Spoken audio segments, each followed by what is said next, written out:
Boa noite, pessoal, tudo bem? Vamos lá, então, para o nosso passo agora da Carta dos Efésios, né? Deus nos abençoe. Em nome do Pai, do Filho e do Espírito Santo. Amém. Vinde, Espírito Santo, enchei os corações dos vossos fiéis e acendei neles o fogo do vosso amor. Enviai vosso Espírito, tudo será criado e renovareis a face da terra. Oremos. Deus, que instruíste os corações dos vossos fiéis com a luz do Espírito Santo, fazer que apreciemos retamente todas as coisas segundo o mesmo Espírito e gozemos sempre da sua consolação. Por Cristo Senhor nosso. Amém. Salve Maria, salve Maria. Deus abençoe a todos. Entramos então agora no versículo 7, né? Paramos no versículo 6. Entramos agora no versículo 7. Carta aos Efésios, capítulo 4. Versículo do 7, hoje vamos até o 16, do 7 ao 16, tá bom? Então vamos lá. Na minha Bíblia começa assim, o versículo 7. Mas cada um de vós foi dada a graça segundo a medida do dom de Cristo. Pelo que diz, quando subiu ao alto, levou muitos cativos, cumulou de dons os homens. Ora, que quer dizer ele subiu, senão que antes havia descido a esta terra? Aquele que desceu é também o que subiu acima de todos os céus para encher todas as coisas. A uns ele constituiu apóstolos, a outros profetas, a outros evangelistas, pastores e doutores, para aperfeiçoamento dos cristãos, para o desempenho da tarefa que visa a construção do corpo de Cristo, até que todos tenhamos chegado à unidade da fé e do conhecimento do Filho de Deus, até atingirmos o estado do homem feito, a estatura da maturidade de Cristo, para que não continuemos crianças ao sabor das ondas, agitados por qualquer sopro de doutrina, ao capricho da malignidade dos homens e de seus artifícios enganadores, mas pela prática sincera de caridade, cresçamos em todos os sentidos, naquele que é a cabeça, Cristo. É por ele que todo o corpo, coordenado e unido por conexões que estão ao seu dispor, trabalhando cada um conforme a atividade que lhe é própria, efetua esse crescimento visando a sua plena edificação na caridade. Paramos aí, amém. Então, esse passo aqui, nós estamos falando de unidade, né? O capítulo 4 começa com essa questão da unidade que Paulo busca aqui, né? Então, continuamos assim. Mas cada um de vós foi dada a graça segundo a medida do dom de Cristo. Então, aqui está falando da diversidade das graças. Foi derramado. Paulo é o que fala sobre isso, né? Da diversidade de graças, de carismas, nas outras cartas. Aqui ele está falando também de diversidade de graça. Ó. Cada um de nós foi dada a graça segundo a medida do dom de Cristo. Aquele que atua na igreja, ele vem em auxílio dele as graças de Deus para trabalhar bem, né? Para agir bem. E na igreja há vários tipos de vocações, né? Você vê uma pessoa que trabalha na música, às vezes, embora a música faça parte da liturgia, mas a outra parte litúrgica, às vezes, uma pessoa faz muito melhor do que cantar, né? Uma outra pastoral qualquer, às vezes uma pastoral totalmente contrária à outra, né? Uma é mais de obra, a outra é mais de oração e a pessoa ela se adequa a qual ela se sente melhor. E às vezes trabalha tão bem numa, enquanto outra pessoa trabalha tão bem na outra. E se fosse trocar, não daria bem. Porque Deus, além de dar o gosto pessoal, a predisposição da pessoa, existe também a questão do dom. O dom de agir em certos lugares que facilita o andamento, o caminhar da pastoral. Tem muitas pastorais, às vezes entra uma pessoa no grupo, naquela pastoral desenvolve, vai embora a pastoral. Por quê? Porque aquela pessoa tem o dom, né? Ela é agraciada com o dom de Deus para aquele tipo de moção que precisa ali. E aí vai embora. né? É, aí que a gente vê, às vezes, quando dá certo, né? Quando a gente está no lugar certo. Quando a gente, por exemplo, está numa equipe de intercessão, e quando eu entrei naquela intercessão, a intercessão melhorou. Ó, as pessoas falam isso, então isso quer dizer para você que você tem um dom da intercessão. Se você entrou ali e melhorou, né? Você está num caminho bom. Né? O pastoral da criança, que né, é tão difícil, tão necessária. Aí aquela igreja fundou a pastoral da criança. Quando aquela pessoa entrou na pastoral da criança, a pastoral melhorou muito. Porque você tem graças de Deus, além dos seus talentos pessoais, graças de Deus que favorece a unidade, né? Porque não basta só o talento pessoal. Precisa também de uma graça de Deus, porque existe a questão da unidade, né? Nós, às vezes, você pode ser uma pessoa maravilhosa e achar que é e é, mas só que às vezes não funciona, porque precisa da unidade com Deus, com os irmãos de Deus, em Deus. Então, por isso que às vezes as coisas às vezes não dão certo, e você é daquela pastoral, é daquilo, mas não dá certo. Por quê? Porque não é ali teu lugar. E às vezes a gente não entende bem isso, né? Não tem o discernimento de entender que não é aquele momento, não é aquele lugar para mim ali. Porque se Deus me confirmou com certas graças, certos dons daquele ministério, aquele ministério é meu. Se não dá certo é porque não é aquele o teu lugar, né? Então tem a ver com diversidade de graça. Tá falando de vários tipos de vocação aqui para a edificação da igreja, né? Então quando eu falo vocação, não estou falando vocação sacerdotal, não. Estou falando vocação de trabalho, de serviço.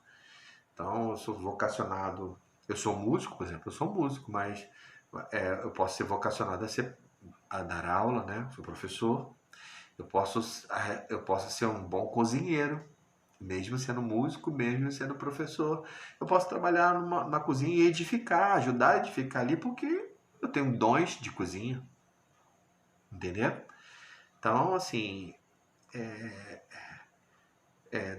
a edificação do grupo para ajudar, né, para que aquela unidade faça melhorar o ambiente para ser trabalhado. Outro ponto importante aqui nesse passo é que Jesus fala, Jesus é o referencial, né? E ele mostra vários carismas. Jesus mostrou vários carismas enquanto passou nesse mundo. Jesus era carismático. Não carismático como a gente conhece, né, pela renovação, de grupo de oração, não. Embora ele é o próprio carisma, né? Mas Jesus é carismático de dons, ele tinha talentos que podia fazer as pessoas almejarem ser o que Jesus fazia, fazer o que Jesus fazia. Porque ele era muito talentoso. Jesus, ele tinha o dom da palavra, Jesus era conhecido como médico, como palestrante, né? Como uma pessoa que falava e todos ouviam, todos queriam escutar a voz dele. Então ele era um grande profeta. Jesus era como eu falei, médico, curador, né? Então havia uma expectativa muito grande da unção que ele ia derramar para curar alguma coisa, alguém, alguma doença. Jesus deveria ser muito agradável ficar perto de Jesus, ver Jesus. Uma pessoa carismática tem isso também, né? Quando a gente gosta de alguém, algum líder, né, a gente almeja.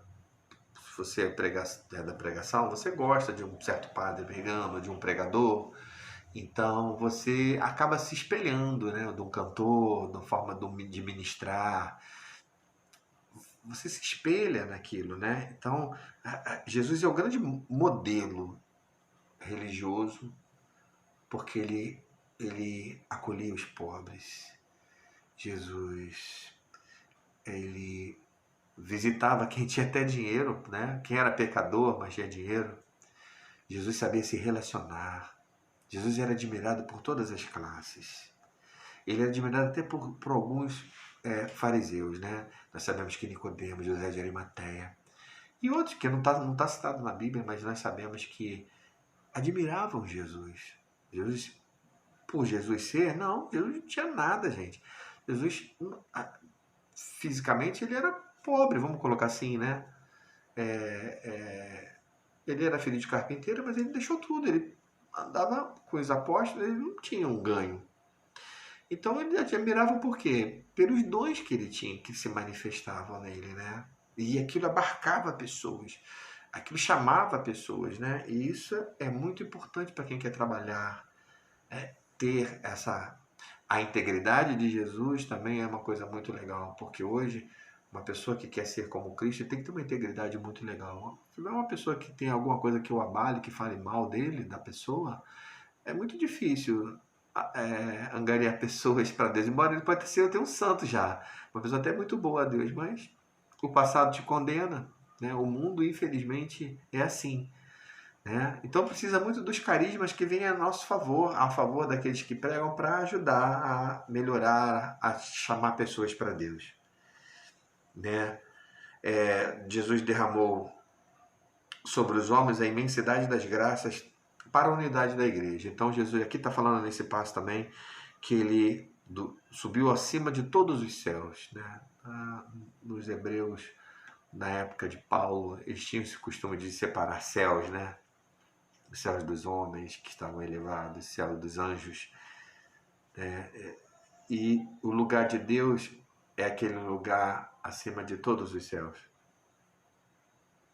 É a morada de Deus. Então diz que Jesus está lá, foi para lá, e de lá libera, né, os dons sobre nós. E não só sobre nós, pela igreja, na igreja, para que a igreja cresça, a igreja produza, a igreja resgate pessoas que precisam de ajuda, de assistência, né? Nós vemos aí agora tanta assistência pela nossa igreja, né? Apesar da igreja estar precisando de assistência nesse momento, né? Mas está ajudando pessoas em épocas de Natal, de épocas de angariar coisas, pessoas de rua que ajudam, muitas obras na igreja que são extensões de Cristo, né? Muito bem. Isso aí é um mistério espiritual, né? Aquele que Jesus criou, um mistério espiritual, uma lei espiritual. O que eu estou falando? Estou falando de derramar graças sobre nós. Além do nosso talento, vem graças sobre nós. Isso é um mistério. Esse mistério está ligado à ressurreição de Jesus. Jesus, ao ir para o céu, a ressurgir, ele envia o Espírito Santo e capacita-nos com dons necessários aonde nós estarmos de fazer aquilo crescer. Então, por exemplo, se eu estou num lugar, numa paróquia, que precisa de um pastor, de um pastoreio melhor, e o meu pastor às vezes é muito administrativo ou muito voltado à parte de obras, né? Tem muito isso. E às vezes falta o pastoreio mais do particular das pessoas, dos sacramentos. Às vezes ali aparecem pessoas ou pastorais ou equipes que ajude ao padre nesse momento, que justamente dá para o padre aquilo que ele não consegue dar para a comunidade. E assim vai fazendo crescer e desenvolver aquela comunidade. Isso é um mistério. E já tem outros lugares onde o padre é muito pastor, mas às vezes é falha em administração, né? E precisa de ter administração para ter uma estrutura de crescimento, de ensinamento, de catequese. E às vezes falta. Então, os membros, os leigos ativos na igreja vêm justamente para auxiliar. Mas isso vem porque auxilia? Não, às vezes Deus semeia no coração, é um mistério de Deus, de alguém, e aquela pessoa se converte ali naquele lugar e ajuda aquela pastoral a crescer.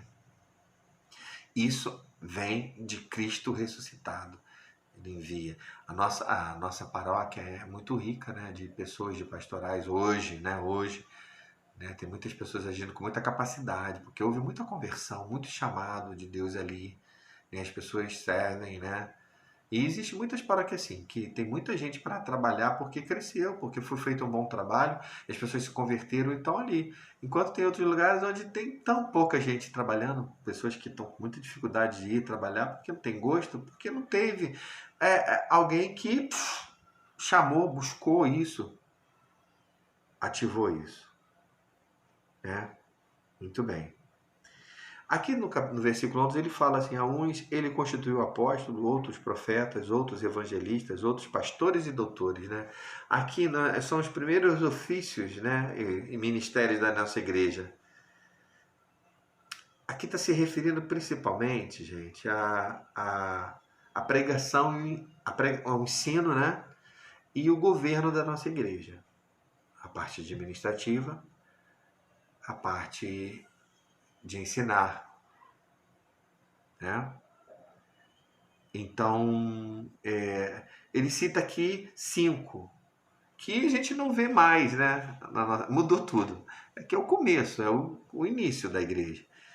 E precisava disso aqui. Então, agora realmente é estudo, né? A gente vai fazer um estudo para ver, identificar exatamente o que era, para entendermos o que Paulo estava falando aqui.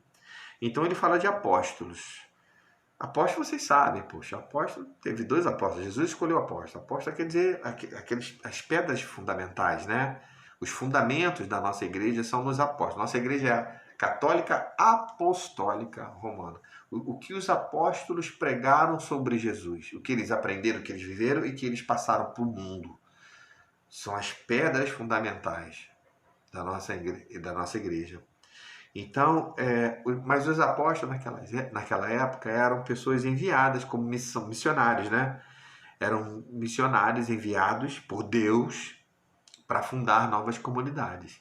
Eles eram inspirados por Deus aí, por exemplo, Paulo era apóstolo dos gentios, enviado por próprio Jesus para pregar para os gentios. Ele era um apóstolo, ele era um fundamento. Ele fundava comunidades.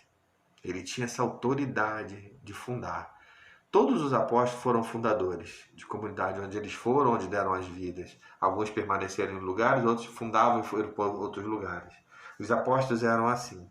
Eles fundavam. Com a fé que eles receberam, com aquilo que eles viveram, eles fundaram lugares, igrejas de Deus para que a igreja crescesse no mundo todo. Né? Esses são os apóstolos. Não posso falar muito não, porque vocês sabem dos apóstolos. Né? Agora, profetas, que também eram fundadores, né? Os profetas também eram pessoas que falavam de Cristo com fé, falavam de Deus, as revelações de Deus, né? Mas eles tinham uma questão de ser os depositários da revelação. O que é isso? Depositário da revelação. Então, o que vinha de Deus pela unção do Espírito Santo, eles revelavam o que Deus estava querendo. E batia. Deus encaminhava, as coisas davam certas, né? Para onde ir, o que fazer, onde evangelizar, né? E funcionava.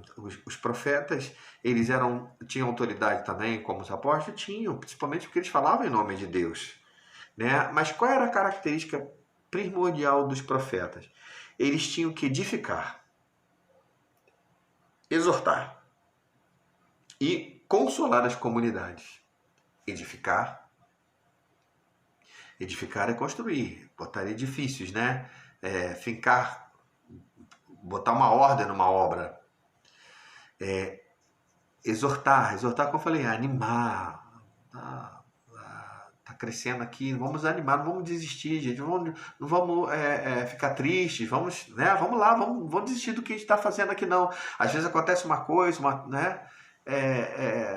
Ruim, morre alguém, cai, há um acidente, a igreja cai, sei lá, e parece que tudo, e agora? O que a gente vai fazer? A pessoa que é animadora é isso, vamos lá, vamos começar do zero, vamos começar, vamos fazer, vamos continuar. Exortar e consolar. Consolar é profeta é aquele que em nome de Jesus falava, não, isso vai passar. Agora a gente está precisando muito do profeta profetizar na nossa vida, isso vai passar mesmo. Vindo de Deus, não palavras humanas, porque vai passar. Já passou, né? Palavras que consolam, que nos faz fazer, eu estou no rumo certo, vai dar tudo certo. Trabalha muito com a esperança dentro de nós, né? O profeta, então, tem essa característica de outra questão do profeta ser diferente dos apóstolos, que o profeta se fixava, né? O profeta, ele ficava na comunidade para fazer ela crescer. Ele poderia não ser dali, ele ia para ali e ficava ali para fazer crescer. Evangelistas. Esses já não recebiam uma revelação de Deus, né? Como os profetas. Né? Não tinha esses carismas que Paulo cita em Coríntios 12 de ser profetas, que revelavam, Deus revelava coisa para eles.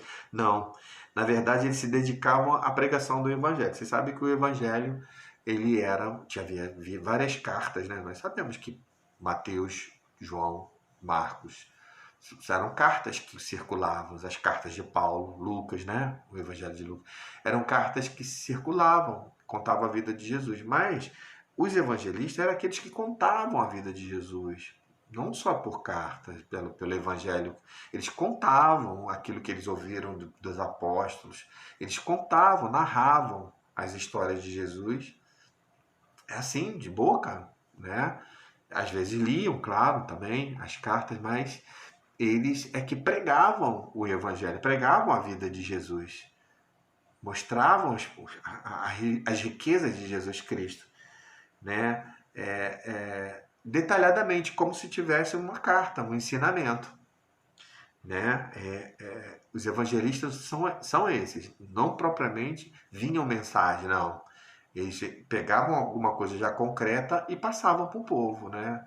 Eu vi Paulo ensinar, eu vi Jesus fez isso, isso, isso, falava com força, evangelizava com força. E os pastores e os doutores e mestres? Pastores, aqueles que regiam, né, as comunidades, aqueles que comandavam, né? A figura do padre explica muito isso hoje. O padre, ele rege a comunidade espiritual católica naquele ambiente, ele que decide as coisas, ele que dirige os rumos, para onde é que vai ser, o que vai fazer, né? Os pastores eram assim, né? Eles é que determinavam para onde o que a comunidade ia fazer, onde é que vai ser as reuniões, eles decidiam essas coisas. O regimento da estrutura do cristão daquela região passava pelo pastor. O pastor que convidava o apóstolo que ia passar por lá, o pastor que decidia as coisas, né? Então o pastor tem a ver com regência. E os doutores, ou o mestre, né, que está falando aqui, era aquele que desenvolvia os ensinos. Né? Você sabe que para crescer um grupo, precisamos de aprofundamentos, né? Não basta a gente ler, às vezes, uma coisa que achamos que entendemos. Às vezes, não. Às vezes, tem coisas ali que está por trás e que precisa de uma história, de um contexto, e que aquilo ampliaria muito mais o olhar espiritual, o olhar até mesmo natural, mas ampliaria um olhar mais de amor, um olhar de Deus. Os mestres, os doutores têm essa função. Né? Os professores de hoje, né? Abre a mente dos alunos para querer entender mais uma área que às vezes pode ser até chata, né? Mas um professor de matemática consegue botar num aluno um gosto por matemática. E às vezes é o professor que bota, né? E todos os outros professores, todas as áreas, às vezes áreas difíceis de ser apreciado, e às vezes um professor tem esse talento de colocar, né, o valor para alguém. Naquela época, desenvolvimento do ensino religioso que estava surgindo. Quem era Jesus? Por que Jesus veio? Qual era o plano de salvação? Né? Essa cultura de batismo, para que batizar em nome do Pai, do Filho e do Espírito Santo? Precisava de ensinamento, não era só fazer as coisas, não era só catequizar, precisava do ensinamento. Por que existe essa questão de vir dons, usar dons? Né? Então, eram os doutores, os mestres quem explicavam. Eles também eram os formadores daqueles que seriam mais algo a mais na igreja. Né? Lembra que Jesus falou assim para Pedro? Pedro, tu me amas? Aí Pedro falou, amo, Senhor, tu sabe que te amo. Então apacenta minhas ovelhas, né? Foi aquele momento lá que Pedro, que ele negou 3 vezes, Jesus faz 3 perguntas para Pedro. Mas o foco aqui é o seguinte, que Jesus fala para Pedro apacentar as ovelhas. Mas na terceira vez, Jesus fala assim, apacenta os meus cordeiros. Aqueles que se sacrificariam mais pela causa de Jesus, né? Apacenta esses também.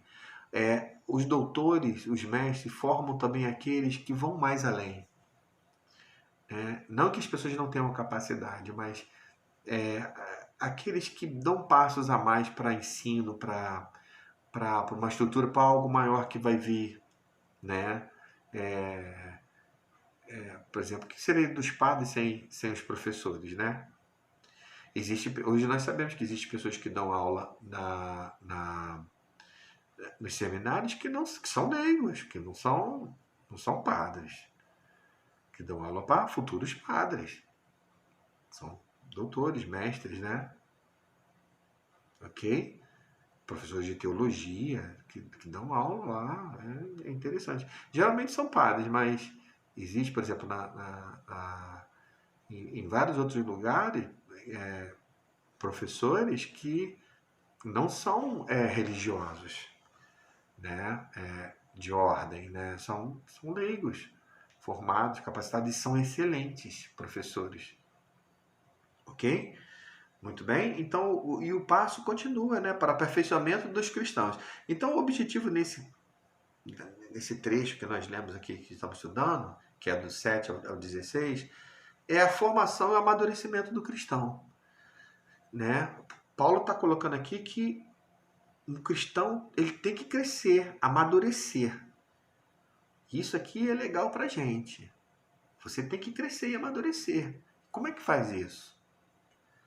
Amadurecer na fé, amadurecer na caridade, na esperança, nas coisas religiosas, nas coisas mais místicas, mas também amadurecer no conhecimento, procurar coisas, entender coisas que às vezes a gente pensa que já está definido e não está. Tem muito mais além escondido, né? Não devemos achar que está bom aonde chegamos, né?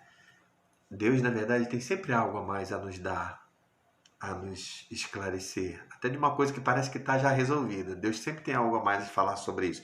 Pode ver nisso quando você pega um trecho da Bíblia. Quando você vai estudar o mesmo trecho da Bíblia, você estuda e você acha, puxa, Deus me falou tanto aqui. Mas quando você for ver aquele passo de novo, Deus vai te falar mais. Ele te fala mais. Porque tem mais ali.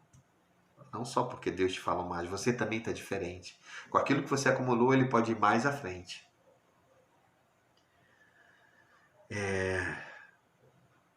Hoje, nós precisamos, então, hoje não é mais apóstolos, né? Hoje nós precisamos de pessoas, professores, intercessores, ministros de cura, líderes de pastorais, mestres, coroinhas, pessoas que servem na igreja, que limpam a igreja. Todos nós temos que crescer em Deus, não parar na função. Temos que crescer em amor de Deus, né?